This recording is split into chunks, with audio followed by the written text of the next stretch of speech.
tragedy has struck a community in Savannah, Georgia, not inside a detention center, not a border patrol highway, but on an ordinary street just blocks from an elementary school where a beloved teacher dedicated her career to children with special needs. Her name was Dr. Linda Davis, and she was killed that morning with a driver fleeing a federal immigration enforcement stop crashed into her car. On the morning of February 16th, 2026, around, you can say, just before 7:45 a.m., a 52-year-old Dr. Linda Davis was on her way to work at Harmon West Hayes. It's a school in Savannah, Georgia, where she taught kindergarten and first grade students with special needs. Old Guatemalan national with a 2024 federal deportation order was pulled over during a traffic stop initiated by ICE agents. After initially stopping, Lopez reportedly fled the scenes. While trying to escape, Lopez made a U-turn, ran a red light, and collided head-on with Dr. Linda Davis' vehicle less than half a mile away from her school.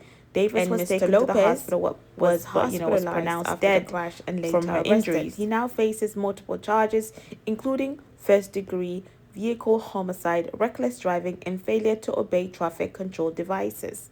Now, Dr. Davis was not just any teacher, right? She was principals, colleagues, and community members describe her as a dedicated special ed professional whose warmth and patience was uniquely effective with young learners. Someone who loved both students and staff, known for creating nurturing classroom environments.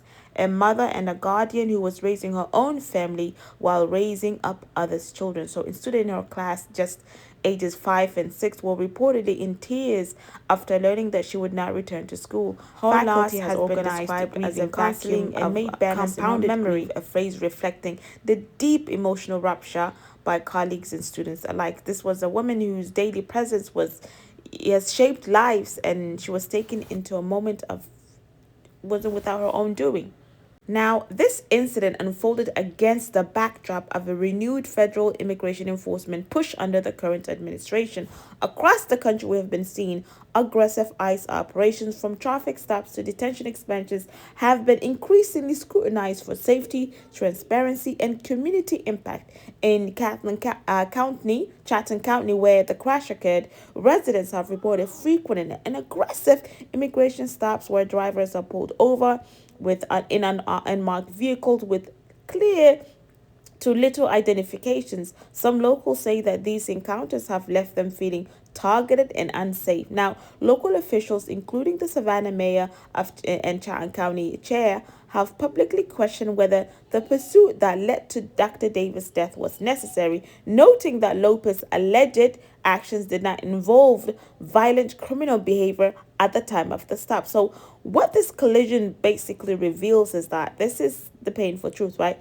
Is that immigration enforcement practice does not occur in a vacuum. They intersect with everyday life, public roads, and communities far from detention centers or border crossings. Now, a central concern emerging from this tragedy is coordinations between federal agents and local law enforcement. Reports indicate that police were not even informed about ICE operations until after the crash. The lack of communication has prompted criticism and demands for inquiry. Now, Lopez is reported to have no criminal history prior to this incident, which raises not a rhetorical questions about right? The proportionality of the initial traffic stop. Local leaders have asked, was this pursuit necessary? Could it have been handled in a way that didn't endanger innocent bystanders? The Savannah community have come together with banners, flowers, and tearful tributes, and cancelled events mark a collective mourning process. A planned vigil for Dr. Davis has been